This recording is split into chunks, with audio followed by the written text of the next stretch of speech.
एक बार नारद जी पहुंचे और नारद जी रोज दर्शन करते हैं ठाकुर जी का, दर्शन करके आनंदित हो जाते हैं, परिक्रमा लगाते हैं। कभी ठाकुर जी की माला जी मिल जाती है, कभी ठाकुर जी का उपरना मिल जाता है, कभी ठाकुर जी के इत्र प्रसादी मिल जाती है, कभी ठाकुर जी का चंदन प्रसाद मिल जाता है। दर्शन करते करते वर्षों बीत गए तो नारद जी के मन में आया सब प्रसाद मिलते हैं, एक बार ठाकुर जी का अदनामृत महाप्रसाद मिल जाए। तो नारद जी बोले मैं नारद हूं, मेरी बात को कोई रद्द नहीं कर सकता, मैं मांगूंगा तो मुझे देना पड़ेगा। सब लोग इधर देखो, ध्यान से सुनो। तो श्री नारद जी महाराज प्रार्थना करने लगे, जय विजय से प्रार्थना की, निरस्त हो गई। और समीप जाकर के कोई अति सामीप्य वर्तन से पूछी, उन्होंने भी निरस्त कर दी। तब किसी ने संकेत किया, बोले एक को अधिकार है महाप्रसाद देने का। बोले किसका? लक्ष्मी जी का। नारद जी महाराज लक्ष्मी जी के पास गए और कहा कि हे मां आप कृपा करो। बोले क्या कृपा करें? ठाकुर जी का महाप्रसाद चाहिए हमको। लक्ष्मी जी बोली क्या बात कर रहे हो? बोले हाँ, ठाकुर जी जो प्रसाद पाते हैं उसके बाद जो महाप्रसाद, तिनका प्रसाद, वो हमें चाहिए। लक्ष्मी जी बोली असंभव, वो नहीं प्राप्त हो सकता। बोले क्यों? बोले जब ठाकुर जी प्रसाद पाते हैं तो ठाकुर जी की प्रसाद पाती जैसे ही ठाकुर जी उठ के जाते हैं, वो थाली जो है ना, उस पर सबसे पहले अधिकार तो हमारा है। और हमारे बाद ये जितनी सहचरियां वैकुंठ की हैं, जितनी हमारी सेवा में रहती हैं, इन सबके भी साल बटे हुए हैं, इतनी संख्या में हैं कि एक साल में केवल इतनी सखियों को मिलेगा, उसके अगले साल इतनी सखियों का नंबर आएगा, फिर उस अगले साल 100 साल में जाकर के तो सखियां पूरी होती हैं, इनको भी पूरा नहीं बटता। जय विजय आदि तक को प्राप्त नहीं हो पाता, आपको कैसे दे दें? एक एक तिनके के भी 5-5 हिस्से होते हैं और वो बटता है सब में। सोच रहे हैं आप? ठाकुर जी की प्रसादी का एक चावल, उसके 5 हिस्से किए जाते हैं और वो थोड़े थोड़े छोटे छोटे से हिस्से जो हैं तिल के बराबर, वो बटते हैं, वो पाकर के आनंदित होते हैं। कैसे दे दें आपको? बिल्कुल समय ही नहीं है। यहाँ तो अभी लंबी लाइन है, 1-1.5 करोड़ साल बाद आना, तब हो सकता है कि एक तिनका का एक अंश तुमको मिल जाए। नारद जी महाराज बोले मुझ पर कृपा करो, इतना प्रतीक्षा नहीं कर सकता, एक बार महाप्रसाद पाना है। 1 दिन, 2 दिन, 10 दिन, 1 महीना बीत गए तो लक्ष्मी जी बोली एक काम हो सकता है। बोले क्या? अपने जटा जूट खोल लो, लहंगा फरिया पहन लो, गले में सुंदर हार धारण करके, कानों में कुंडल लगा के, आंखन में काजल लगा के गोपी बन के आओ, तो हम तुमको सहचरियों में ले लेंगी अंदर, और फिर सहचरियों में फिर वहां तुम थोड़ा हट पूर्वक, छल पूर्वक, कैसे भी करके जिस पंक्ति का प्रसाद, महाप्रसाद का समय, उसमें कैसे भी बैठ जाना, तो तुमको एक तिनका मिल जाएगा। नारद जी बोले इसमें क्या? हमारे ठाकुर जब लाली बनवे में संकोच ना करे तो हम क्या करेंगे? और श्री नारद जी तुरंत महाराज अपनी जटा जूट खोल करके बढ़िया सुंदर शीश पर चुनरी। इसका भाव क्या है? ठाकुर जी की निज सेवा में जाने के लिए चाहे जहां हो, गोपी तो बनना पड़ेगा। और गोपी मतलब हृदय से गोपी। नारद जी महाराज सखी बन गए। लक्ष्मी जी चुपचाप उनको रसोई घर में ले गई। बोले ठाकुर जी को नहीं पता चलना चाहिए, क्योंकि इतने सब लोग हैं, सब पर कृपा होती है, तो ठाकुर जी को कोई ये इस प्रकार से कोई प्रवेश करता, ठाकुर जी को बहुत संकोच लगता है कि अभी इतने लोग बैठे हैं, इतने वर्षों की प्रतीक्षा है, और आप जबरदस्ती वीवीआईपी बीच में घुसे आए हो। ठाकुर जी को अच्छा नहीं लगता, इसलिए ठाकुर जी को पता नहीं चलना चाहिए, चुपचाप यहाँ सेवा करते रहो। नारद जी बेचारे कभी बर्तन मांजने की सेवा, कभी सामग्री अमनिया करने की सेवा करते हैं। एक दिन ठाकुर जी का महाप्रसाद मिले, और एक दिन पता नहीं कैसे योजना बनी और नारद जी उस पंक्ति में बैठ गए जिस पंक्ति में महाप्रसाद के 5-5 टुकड़े बांटे जा रहे हैं। नारद जी महाराज सामने बैठे, लक्ष्मी जी परोसती भाई जैसे ही आई तो नारद जी को थोड़ी देख करके उनको कृपा की इच्छा हुई, और उन्होंने महाप्रसाद के 2 तिनके, महाप्रसाद चावल के 2 तिनके उनके हाथ में धर दिए। कहां एक तिनका के 5 हिस्सा बांटे जा रहे हैं, उन्होंने 2 तिनका दे दिए। और जैसे ही महाप्रसाद हाथ में आया तो जैसे अत्यंत दिनों का प्यासा व्यक्ति उसको पानी दिख जाए, वो कहां रोक पाता है। आपने तुरंत एक महाप्रसाद का तिनका अपने मुख में जैसे ही धारण किया, आहा, वो धारण करते ही आपको प्रेम लक्षण प्रकट होने लगे, नेत्रों से अविरल अश्रुधार गिरने लगी, रोम रोम पुलकित हो गया। भुजा उठाकर के श्री नारद जी महाराज नृत्य करने लगे। हा कृष्ण, हा माधव, हा केशव, हा गोविंद, हा मधुसूदन। प्रेम की अद्भुत अवस्था प्राप्त हो गई नारद जी को। इतने वर्षों में संकीर्तन करके भी जो ठाकुर जी की अवस्था नहीं मिली थी, वो अवस्था केवल महाप्रसाद प्राप्त करते ही नारद जी की प्रकट होने लगी। इतने में ठाकुर जी की दृष्टि गई, ये कौन सखी है, ये कौन नई नवेली सहचरी है, इतनी जोर से नृत्य कर रही है। लक्ष्मी जी बोले कोई नहीं, मैं संभालती हूं। लक्ष्मी जी हाथ पकड़ करके लेके गई नारद जी को, और क्या कर रहे हो, फंसवाओगे सबको। नारद जी के तो नेत्र लाल पड़ गए। बोले हे मां, अभी तो केवल एक तिनका पाया है, और ये तिनका पाकर के मैं इतना आनंद में आ गया हूं।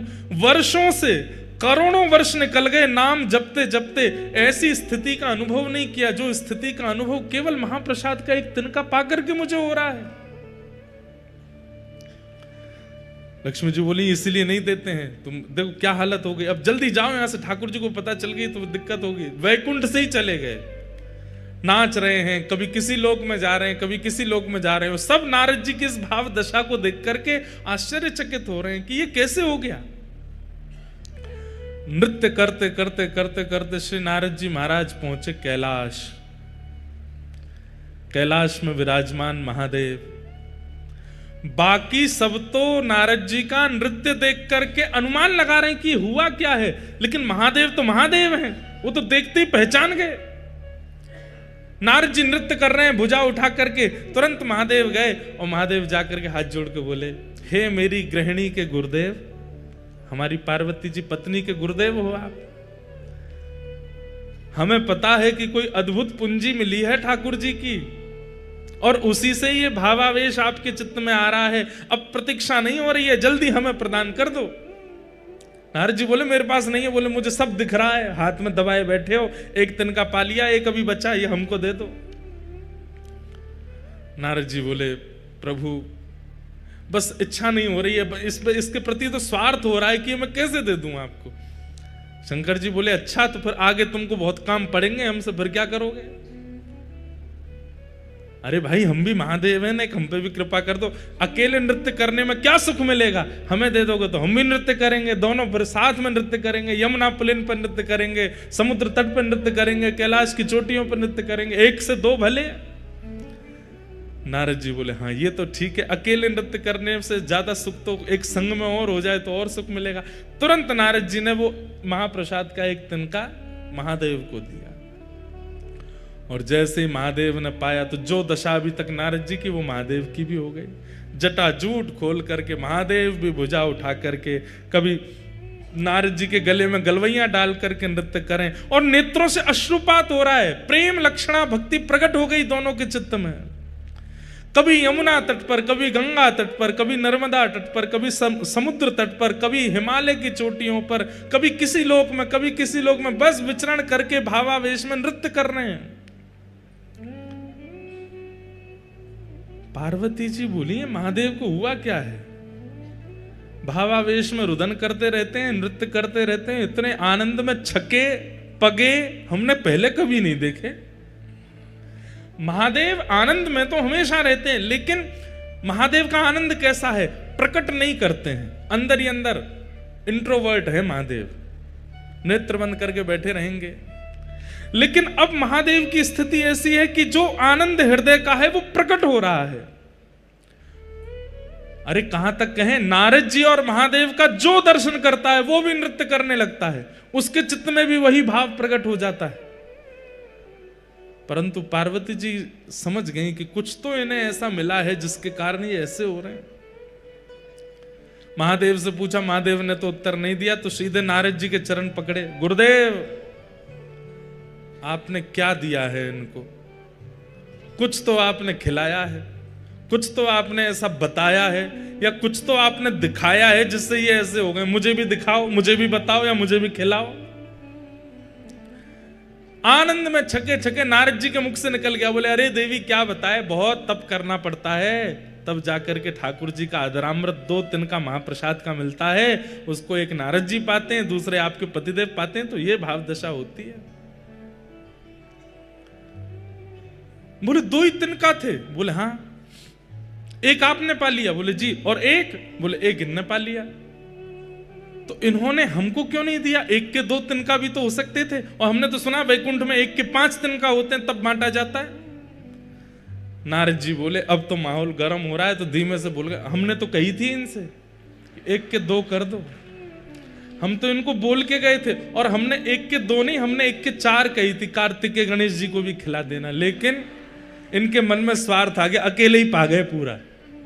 और ऐसा कह के नारद जी तो वहां से चलते बने, नाच रहे हैं, महादेव बोझा उठा के, पार्वती जी सामने क्रोध में खड़ी हैं। आपको गुरुदेव कह के गए थे कि 2 तिनका कर लो, फिर भी नहीं दिया मुझको, इतना स्वार्थ आपके चित्त में आ गया है। अरे वैसे सब मिल बांट करके रहते हैं, लेकिन ठाकुर जी का अधरामृत मिला, अकेले पा गए, एक बार भी नहीं सोचा कि थोड़ा इनको भी दे दें। आपके गुरुदेव ने कब कहा कि 2 तिनका? मेरे गुरुदेव पे लांछन नहीं लगाओगे, वो कह के गए थे आपसे, बता के गए मुझको। कहां है तुम्हारे गुरुदेव? पता चली वो तो गए। अब तो यहां पार्वती जी नाराज हो गई, ना पा रही हैं, ना सो रही हैं, ना कुछ कर रही हैं।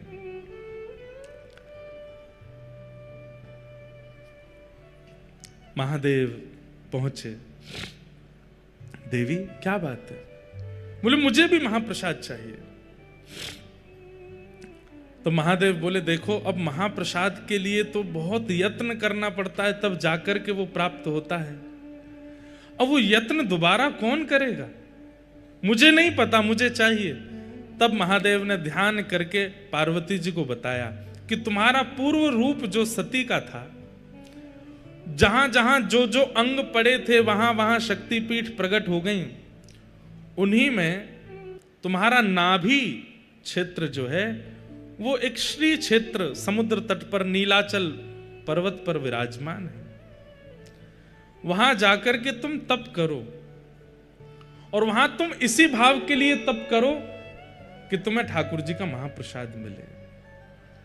और उस तप के प्रभाव से देवी हमको तो 1 तिनका मिला है, लेकिन मैं दीर्घ दृष्टि से देख पा रहा हूं, अगर तुम्हारा तप सफल हो गया तो महाप्रभु जगन्नाथ जी का जो 1 तिनका मुझे और नारद जी को मिला, वो महाप्रभु जी का महाप्रसाद की पूरी हंडी महाप्रभु जी के भोग लगने के बाद सीधे आपके सन्मुख आएगी, और आप जब प्रसाद पाओगे उसके बाद ही वो महाप्रसाद बनेगा और सबको वितरण किया जाएगा।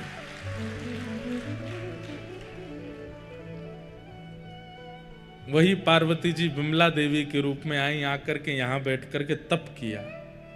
किसके लिए तप किया? आपका महाप्रसाद चाहिए।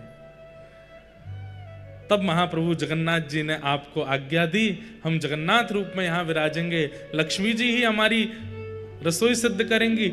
जिस महाप्रसाद को वैकुंठ में प्राप्त करना अति दुर्लभ है, उस महाप्रसाद को मैं अति सहज कर दूंगा इस जगन्नाथ क्षेत्र में। और देवी, वो प्रसाद जितनी विधियों से बनेगा, उसी विधि से बनता है महाप्रसाद यहां, जिस विधि से वैकुंठ में बनता है।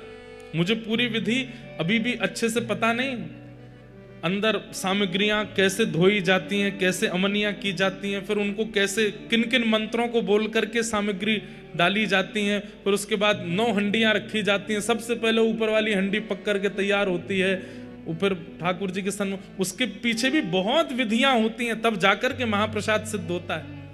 लेकिन महाप्रसाद तभी कहलाएगा जब वो मेरे बाद आपको भोग लगेगा। विमला देवी के भोग के बाद वो महाप्रसाद आनंद बाजार में आ जाता है और हम सबको प्राप्त होता है। ये महाप्रसाद है। इसलिए भैया,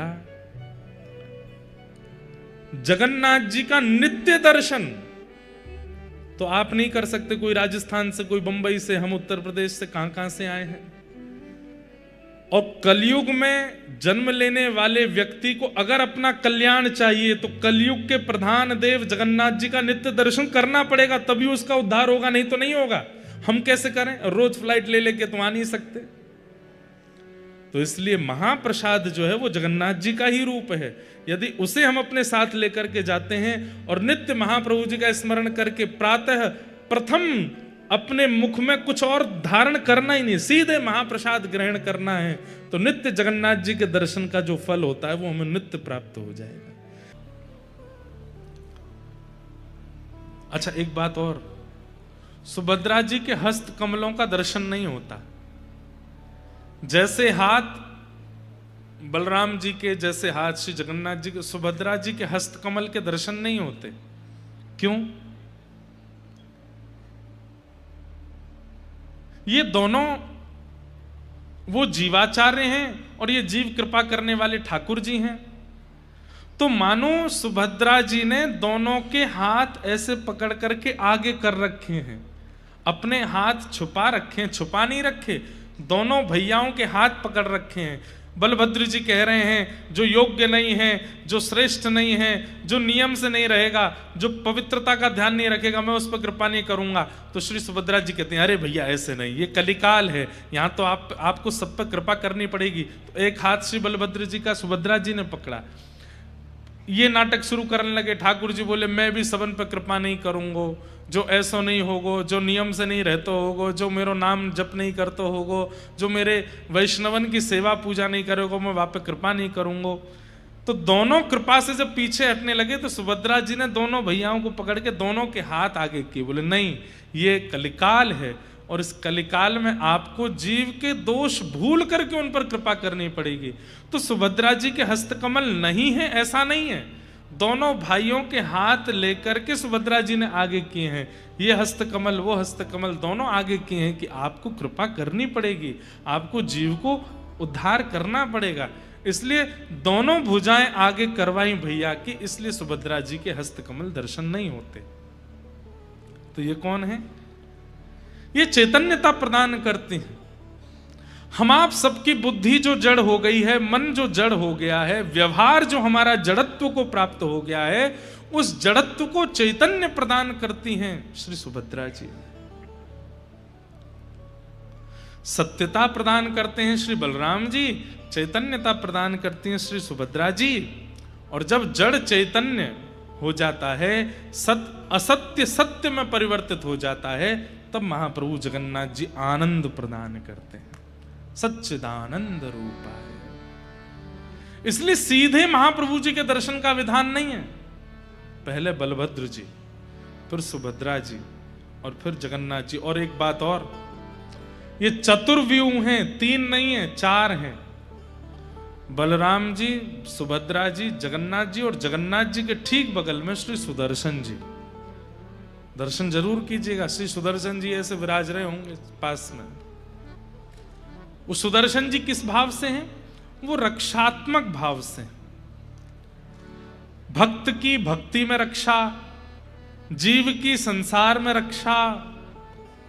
इस संसार व्यवहार में कहीं हम इस संसार माया में चक्र में फंस ना जाएं, इसलिए सुदर्शन जी का दर्शन।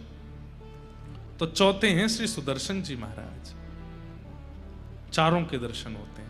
यही है सच्चिदानंद रूपाय, यही सत्य चैतन्य और आनंद है। और यही तीनों क्या करते हैं? बोले विश्वोत्पत्त्यादि हेतवे, विश्व की उत्पत्ति करना, पालन करना, संहार करना। अब देखो, अभी ऐसे चले थे, अब ऐसे चलेंगे। कैसे? विश्व की उत्पत्ति ठाकुर जी करते हैं, विश्व का पालन सुभद्रा जी करती हैं। कैसे? सुभद्रा जी मां है ना, मां ही तो विश्व का पालन करती है। यदि मां ना हो तो विश्व का पालन कौन करे? तो इसलिए विश्व की उत्पत्ति महाप्रभु जी करते हैं, विश्व का पालन मां करती है, सुभद्रा जी करते हैं। और विश्व का संहार बलभद्र जी करते हैं, शेषनाग करते हैं। विश्वोत्पत्त्यादि हेतवे और तापत्रय विनाशाय, और ये तो थे एक एक तीनों के गुण, पर ये तीसरे गुण तो तीनों के अंदर समान है। क्या? सामने आने वाले हर दर्शनार्थी के 3 प्रकार के तापों का नाश करते हैं, आदि दैविक, आदि भौतिक, आध्यात्मिक। ताप का मतलब क्या होता है? ताप का मतलब कष्ट, कष्ट निवृत्ति होती है। और एक बात, मैं हर कथा में एक बात कहता हूं कि ठाकुर जी कष्ट दूर नहीं करते, कष्ट से जूझना सिखाते हैं। छोटा बालक धीरे धीरे चलना सीखा है, धीमे धीमे चरण रखता है। अब उसके पैर इतने बड़े नहीं है कि वो सीढ़ी चढ़ सके, उसके पैर इतने बड़े नहीं है कि वो कुछ दहली लांग सके। तो पिता ने क्या सोचा, मैं घर में सीढ़ियां बनवाऊंगा ही नहीं, मैं घर में दहली ही नहीं रखूंगा, तो मेरे बालक को कभी पीड़ा नहीं होगी। ऐसा नहीं हो सकता। दहली तो रहेंगी, सीढ़ियां तो रहेंगी, बालक को अभ्यास करना पड़ेगा उन पर चढ़ने का और उनको लांघने का। ठीक वैसे ही बंधुओं, हम आप सब लोग बालक हैं, और ये संसार में आने वाले जितने भी आपत्ति विपत्ति हैं, ये सब दहलियां हैं, सीढ़ियां हैं। आप चाहो कि सीढ़ियां ही हटा दी जाएं, दहली ही हटा दी जाएं, तो 2 चीज हटा दी आपने। सीढ़ियां अगर घर से हटा दोगे तो ऊपर के कक्ष में कभी नहीं जा पाओगे। ऊपर का कक्ष मतलब नीचे का कक्ष जो है वो असुरक्षित होता है एक प्रकार से। जिन लोगों के घर नदी के किनारे हैं, बाढ़ आएगी सबसे पहले पानी कहां आएगा? नीचे वाले कक्ष में आएगा। घर में चोर प्रवेश करेंगे सबसे पहले कहां जाएंगे? नीचे वाले कक्ष में आएंगे। घर में सांप बिच्छू आदि अगर कोई प्रवेश कर गया सबसे पहले नीचे वाले, तो नीचे वाला कक्ष जो है वो असुरक्षित है। ऊपर वाला कक्ष जो है वो नीचे से थोड़ा सुरक्षित है। अगर सीढ़ी ही हटा दोगे तो फिर ऊपर कैसे जाओगे? इसका मतलब जीवन में कई ऐसे पड़ाव आते हैं, वो पड़ाव आपको नीचे के कक्ष से ऊपर के कक्ष में ले जाने के होते हैं। पर हम क्या करते हैं? हे बजरंगबली, ये जो पड़ाव मेरे जीवन में आया है, ये जो विपत्ति मेरे, इसको दूर करो। हनुमान जी कहते हैं, ले मौका कर रहा हूं, ले हटा दूंगा। हनुमान जी महाराज सीढ़ी हटा देते हैं, हम खुश हो जाते हैं सीढ़ी हट गई। लेकिन वास्तविकता यह है कि आप ऊपर के कमरे से वंचित हो गए, आप और असुरक्षित हो गए हो। हमारी बात समझ में आ रही है? सीढ़ी नहीं हटानी है। और दूसरी बात दहली, अब तुम्हारे पांव छोटे, तुम दहली लांग ही नहीं पा रहे, तो दहली हटवा दोगे? नहीं। दहली हटवा दोगे तो छोटे छोटे जीवों का, छोटे छोटे हिंसक जीवों का प्रवेश बहुत सहज हो जाएगा जीवन में। ऐसी ये छोटी छोटी दहलियां हैं जीवन में।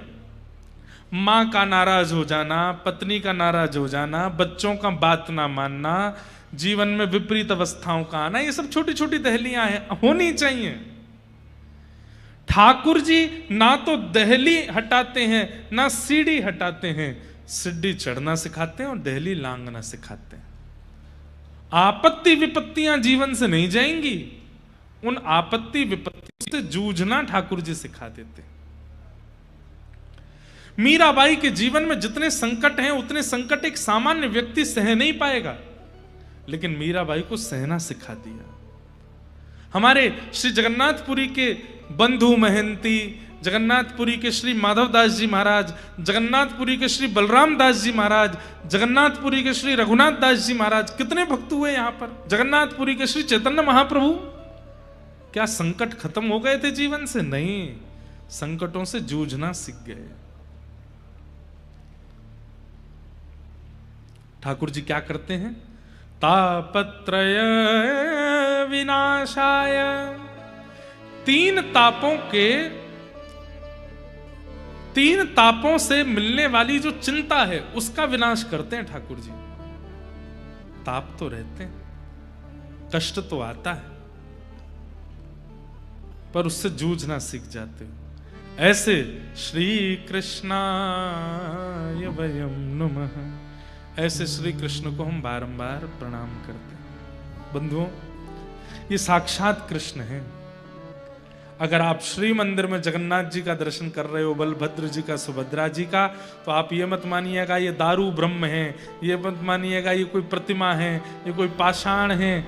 आपके नेत्रों ने सच, आपके नेत्रों ने साक्षात श्री कृष्ण को देख लिया है। अगर जगन्नाथ जी को देख लिया तो कलिकाल में श्री कृष्ण जगन्नाथ जी ही हैं। एक बात सुनिएगा, बहुत छोटी सी बताऊं। महाप्रभु जगन्नाथ जी साक्षात परमात्मा हैं, इसका प्रमाण क्या है? इसके अनेक प्रमाण बताए गए, लेकिन उसका एक बड़ा अद्भुत प्रमाण बताया गया है। क्या? कि वे जब जब रथ यात्रा के लिए, जब जब स्नान यात्रा के लिए, स्नान पूर्णिमा के लिए अपने श्री मंदिर ब्रह्म वेदी से निकल करके बाहर आएंगे, मंदिर से बाहर आते ही चाहे कैसा भी मौसम हो, एक बूंद तो आकाश से वर्षा की गिरेगी। ये प्रमाण है जगन्नाथ जी का कि वो परमात्मा है। अभी बाहुड़ा यात्रा हो रही थी, जब जगन्नाथ जी की रथ यात्रा, उल्टा रथ जब आता है, तो उस समय मैं दर्शन के लिए गया। जो महाराज जी मंच पर बैठे थे, ये भी थे हमारे अभी भैया, ये भी थे साथ में, हमारे देवी भैया भी थे, और भी सब लोग थे साथ में। एक तो हम यहाँ आकर के यहीं के पंडा पुजारियों जैसी पोशाक पहन लेते हैं, तो सबको लगता है यहीं के पुजारी जी हैं ये। इतने पुजारी हैं यहाँ पे कि पता ही नहीं चलती बाहर का कौन भीतर का कौन। तो हम थोड़े भीतर चले गए। भीतर जा करके, इतने भीतर तो नहीं जा पाए, लेकिन वहाँ सब मठों के सब संत जन खड़े थे, सबके सामने वो दृश्य मैं कैसे बताऊं उसको, तो कोई मैं फिल्म बनवा करके भी नहीं बता पाऊंगा कि वो अनुभव कैसा था। तो गुंडीचा में हम भीतर चले गए, तो वहां सब संतों ने अपने पास खड़ा कर लिया, बोले यहीं खड़े हो जाओ, यहीं से सामने से जगन्नाथ जी निकलेंगे। मैंने कहा ठीक है। तो सबसे पहले श्री बलभद्र जी आए। बलभद्र जी आए तो मेरे सिर में ऐसा लगा कि जैसे मानो किसी ने बर्फ रख दी हो, इतने रोंगटे खड़े हुए, इतने बिल्कुल सामने से बलभद्र जी निकल के गए। उसके बाद फिर सुभद्रा जी आए।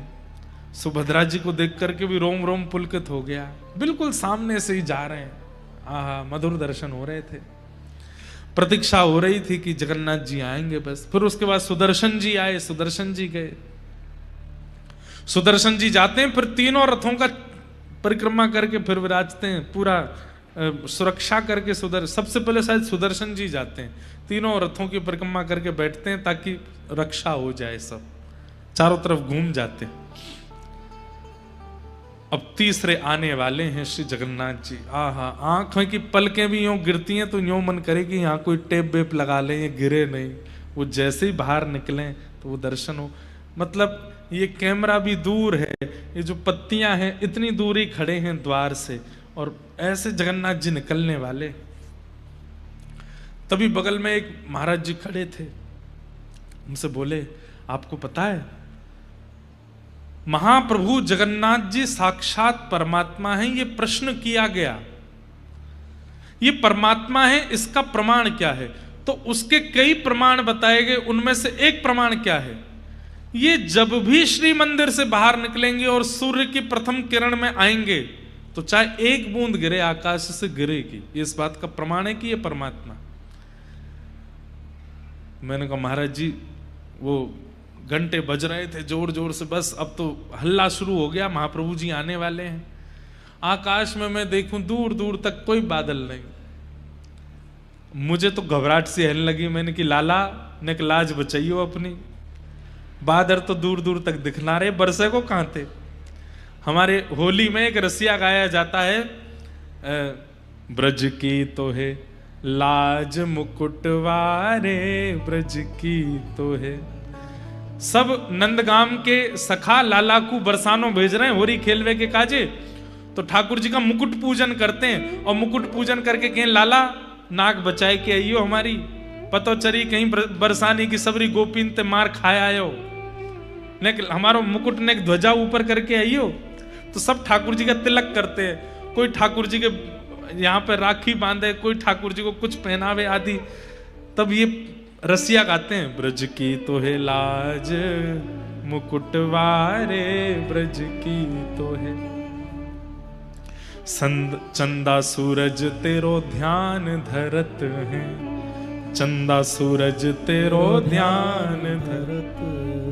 अरे ध्यान धरे नव लख तारे, ध्यान धरे नव लख तारे, ब्रज की तो है। अरे लाला, ये चंद्रमा सूरज तेरा ध्यान करें, सबरे तारे तेरी उपासना करें, केवल ब्रज को ध्यान मत करियो। चंद्रमा सूरज तारे इन सबन की भी लाज रख के आइयो, कहीं बरसाने की गोपिन पिट मत आइयो लाला। ऐसा कहते हैं। तो उस दिन मैं भी यही रसिया गा रहा था। मैंने कि ऊपर तो कोई बादल है नहीं, और ये महाराज जी वो कह रहे कि ठाकुर जी बाहर आएंगे तो बूंद गिरेगी, चाहे एक बूंद गिरे, चाहे नेक बरखा, मंदम मंदम जलधरा। ठाकुर जी के प्राकट्य में लिखा है श्रीमद् भागवत में, जैसे ही देव की मैया के गर्भ से ठाकुर जी प्रकट भये, मंदम मंदम मंदम जलधारा गिरने लगी आकाश से। मन में बार बार उत्साह भी हो, डर भी लगे। जैसे कोई अपनो व्यक्ति किसी प्रतियोगिता में भाग ले तो डर लगता है ना कि हार तो नहीं जाएगा। ऐसी लगे मैंने कि बलभद्र जी गए, सुभद्रा जी गई, सुदर्शन जी गए, लाला अब तेरी बारी है, नेक बरसा तो कर दी हो तो बात सत्य हो जाएगी।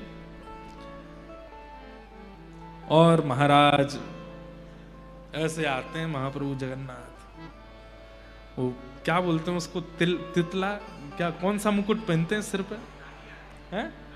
तालिया, ताहिया, हाँ वो ताहिया, ये धारण करके महाराज जैसे ही निकल के बाहर आए हैं, यहाँ पुजारी लगे हैं, यहाँ पंडा लगे हैं, दैतापति सब ठाकुर जी को खींचते हुए बाहर ला रहे हैं।